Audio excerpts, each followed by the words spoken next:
Hello po mga ka-DIY, ako nga pala si Kaloy. Sa araw na pong ito ay pipinturahan po natin yung kabilang kwarto sa bahay sa mga dalaga namin. At ipagkita ko sa inyo kung paano mag-primer at yung final coating niya. Kaya lang yung dalawang dalaga namin nagre-reklamo nung nag-paint ako kasi mabaho daw. Napakabaho yung latex oil-based na primer pang kahoy. So nagpasya ako, tumungo ako sa hardware at tinuro nila yung ipapakita ko nandun sa kabilang kwarto. Sabi ng mga nandun, hindi daw mabaho kasi na water-based daw or ano kung sinasabi nila, basta hindi daw mabaho. Kaya puntahan natin sa kabilang kwarto. Ito pong tinutukoy ko, Davis Timber Prime Wood Primer.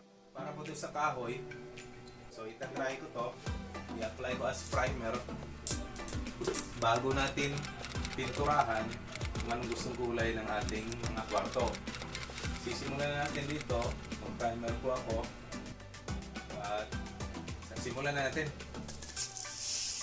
Ito na po, sisimulan natin, bubuksan natin. Water based nga po pala ito, hindi po ito paint, hindi po ito oil based, kaya po sinabi nila na hindi mabaho.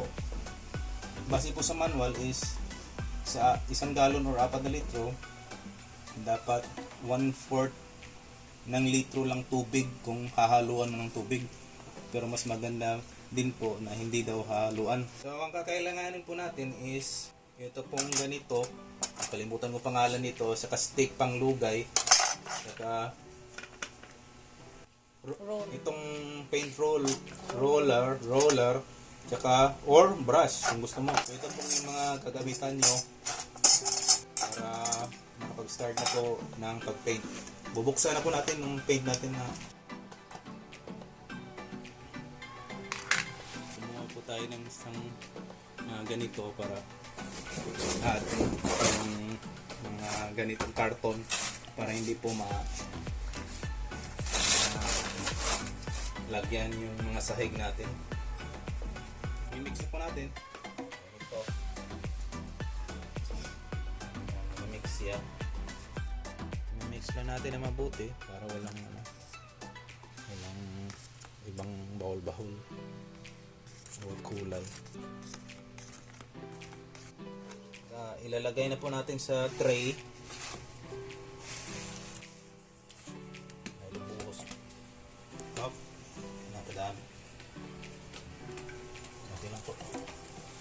Kasi po sa manual, lalagyan ng konting tubig, so lalagyan ko lang po ito kasi pero sticky.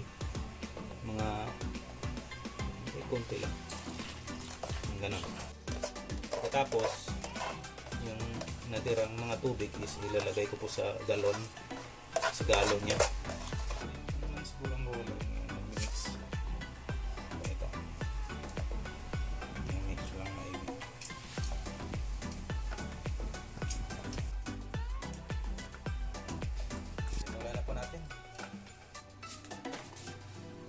So dito na po mga ka-DIY, start na po tayo.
Hello mga ka-DIY, bale ito na po yung finished product.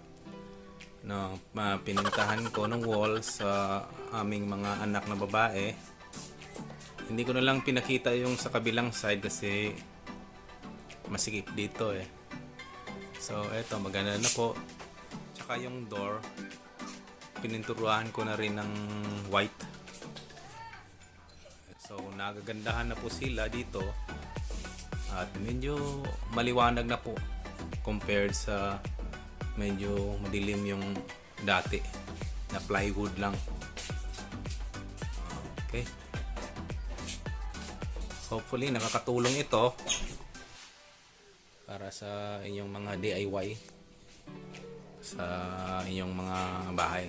Okay, so hanggang dito na lang po. Thank you for watching.